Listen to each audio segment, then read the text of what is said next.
investigation after the 34-year-old was shot dead on Holy Cross Close near to Leeds Street at around 8 o'clock last night.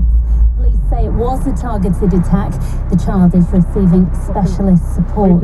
Meanwhile, it's emerged the victim of a separate gun attack in Wirral last night was carrying his young daughter in his arms when he was shot. The man in his 30s was hit in the leg on Edgemore Close in Prenton and is now recovering. Department of Work and Pensions Secretary Amber Rudd says the case of a 6-stone Liverpool man who was told to go and find work is deeply upsetting. 64-year-old Stephen has now received an apology and will get the payments he's owed from the government. Rudd says she's going to personally review his case and see what lessons can be learned. 2 people have been arrested in connection with a house fire in Stafford in which 4 children died. The 28-year-old man and a woman who's 24 are being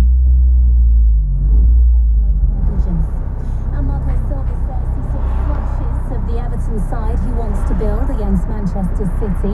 The Blues put in an improved performance from the defeat to Wolves, although not enough to get anything out of the game. Silva, though, says it was a step forward from the weekend. The result wasn't what we wanted, but I took some positives. That will be our aim, is to keep seeing improvements in our past work, and of course with the win result, because at the end we are working to achieve it. There's more news on our websites.